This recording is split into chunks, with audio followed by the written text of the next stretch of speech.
Hello, everybody. I'm Sebastian. I'm the head of investor relations of Carl Zeiss Meditec AG. I'm happy to report to you the results of our first quarter of the fiscal year 2024-25. At the beginning of the year, we had 3% revenue growth. The underlying organic momentum was still negative as we had expected. We had actually guided for this and told you about this in December that this was going to happen.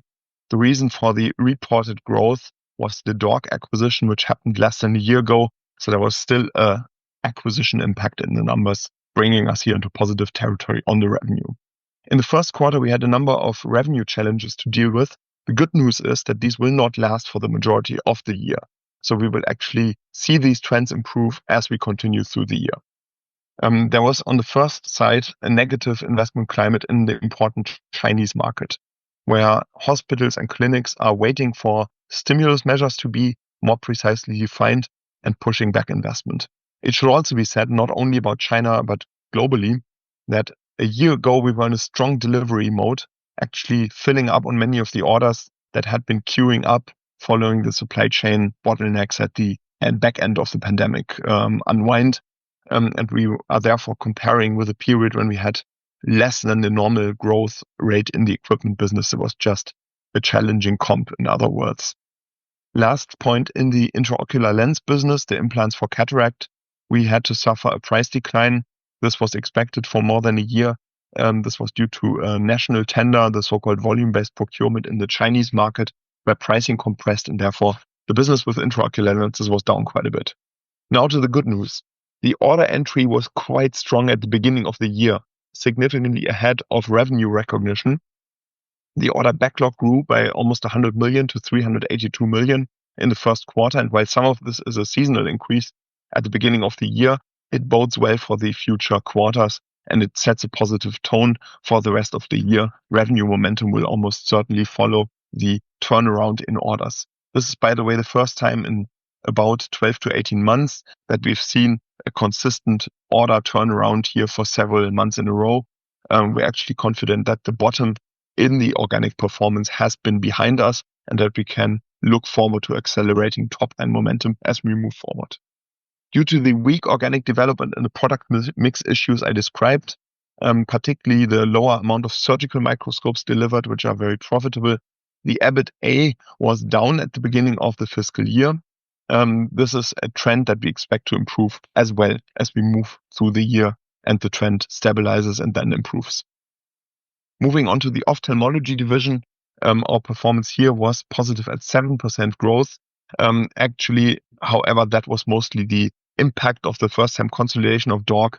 The organic trend was the reverse image of -7%, and the reasons were the ones I already described at the group results, mainly the price pressure on the intraocular lenses and the lower share of surgical microscopes in the mix, as well as femtosecond laser systems ahead of an important new product launch, the VisuMax 800 that we launched in China, which just enters the market now in the second quarter. In the microsurgery division, there was a similar trend where the neurosurgical microscope Kinevo still had quite strong sales, backlog driven, so not organic, more than organic last year. We were presented with a high comp. Now, actually, we are ramping up the sale of the predecessor product for which we're already collecting orders, and deliveries will ramp over the next quarters. So I'm very confident that the 7.8% organic decline that you see on this slide in microsurgery will actually improve significantly as we move through the year, and consequently the EBITA margin for that business unit, which has been quite weak at the beginning of the year, will also recover and improve as we move forward throughout the year. Looking at the regional development, we saw good growth in Americas and EMEA, which is, however, flattened by the acquisition impact.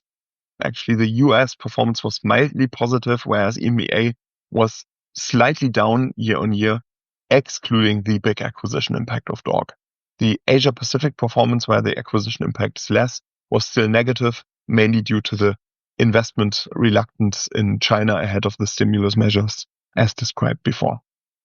Looking at the P&L in more detail, we can say, and I would like to turn the attention here to the gross profit line, we can say that the product mix was mainly responsible for the decline, for the majority of the decline. We had about a 2% compression in the gross margin due to the lesser share of surgical microscopes in particular and the price declines in the intraocular lens business. A success in this quarter's results from our point of view was the reduction in underlying operating expenses, excluding the acquisition impact. We were able to reduce the underlying expenses to below 200 million. This is the first time in about 2 years that we actually could reduce the operating expense level below that. And that will continue. Cost discipline and cost measures continue throughout the entirety of the year. Particularly R&D was down, as last year we put a few projects on hold where we think the payback is actually quite long into the future and they're not as strategic as other prioritized efforts reacting to the weaker market environment. These cost savings will help our margin recovery as we move forward. The EBITA and adjusted EBITA were weak as expected, with margin around 7%. Earnings per share came in at 36 cents on an adjusted basis. On the key topics, this quarter, clearly the biggest news was the VISUMAX 800 approval in China. VISUMAX 800 is our newest femtosecond laser generation that can be used for corneal laser vision correction to get a patient free of wearing glasses or contact lenses. And this so-called Smile Pro surgery on this fantastic device on the VISUMAX 800 can do the most critical element of the surgery, the so-called lenticule cut, in 6 to 8 seconds. It's super fast. It's highly automated, almost robotic. It increases the safety of the procedure and the speed of the procedure and the whole comfort during the procedure by a significant amount. And the Chinese market is eagerly awaiting it. We know from marketing planning with our biggest customers in China that there will be a big interest in this product, and we are quite happy that we actually got the approval by the Chinese regulators a little bit early, 2 months ahead of the initially scheduled time, and we can now, at the end of February, in a few weeks from when I'm recording this, roll out the product and deliver the first systems most likely. So this is quite exciting. We have a wide spectrum of applications dealing with myopia, also dealing with presbyopia in the Chinese market, dealing with astigmatism. So we can really modernize the installed base, improve procedures, and also improve our price position on the back of this launch. There's a lot of potential tied to it. Lastly, on the outlook for fiscal 24-25, we still remain with our conservative outlook as we have given in December of 2024. There are very significant geopolitical uncertainties, and the macro climate in China remains a risk, even though we can say that there has been a certain stabilization in the number of refractive surgical procedures, which might be a first sign that the bottom has been reached. Clearly, China remains volatile, but the situation now, as we are publishing these numbers in February, is stable compared to where we were in December of last year. So we see some clear signs of stabilization having reached the bottom in procedures in the Chinese market.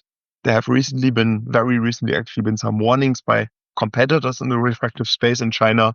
These have nothing to do with what we are seeing. To be very clear here, our distribution chain is very diversified. Our customer base is very diversified. We get almost real-time utilization data out of our laser installed base, and that is indicating a bottoming process in the Chinese market. Not yet a real recovery, but clearly things are not getting worse over the last 2-3 months, but rather are in a process of stabilization. On the back of this, we are optimistic that our revenue can return to at least moderate growth, and the recent stabilization in the order picture, as well as the acquisition impact of DORC, will help us with that. Therefore, also EBITA and EBITA margin will be at least stable, and that's now looking a bit more conservative than it did just 2-3 months ago. Ideally, it will be slightly higher in fiscal 24-25. We will support that with cost containment measures, and we have additional upside through the early launch in particular of the VISUMAX 800 in China, the similarly expected launch of the VISUMAX 800 for LASIK and SMILE in the second half of the fiscal year in the US, as well as the KINEVO 900S, our neurosurgical flagship product in the microsurgery division. Lastly, there remains a bit of an upside case here through potential public stimulus measures in the Chinese market. If they materialize, there's still not a lot of visibility there exactly what the government will do, but there's a lot of indications that there will be a package unveiled sometime during 2025. Midterm, we're targeting a gradual increase in the EBIT margin step by step towards a range that we consider as more normal of 16 to 20%, whereas the lower bound of that range is more what we think we can achieve even in a subdued macro climate like we're seeing in Asia right now and globally. And the higher end of the range is more like our previous midterm targets up until 2024, when we said if there is a bit of a recovery of the markets, particularly for refractive and cataract, return to the previous strength, that we can still see these old targets being in play and our margin having a potential in the high teens, approaching the 20% higher bound of that range. So that's the midterm outlook over the next 3 to 5 years. And we are now through the worst of this growth weakness. Our earnings are beginning to recover, are poised to make improvements over the rest of the fiscal year. And we thank you for your interest in the company, and if you're a shareholder, for your trust during this period, and as we recover our organic momentum, as we launch our new products, and as we embark on the journey of restoring even better profitability. Thank you.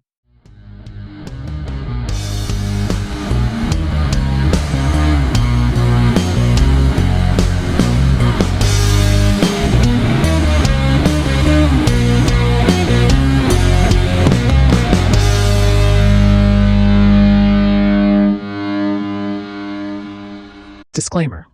As described in the legal section on our website, seat11a.com, this publication is for informational purposes only. This means it is not intended to provide you with any investment advice.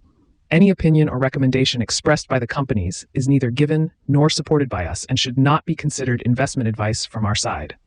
Also, remember that any opinion or recommendation expressed is subject to change without further notice. The content is obtained from sources believed to be reliable, but we do not guarantee its accuracy, completeness, or timeliness.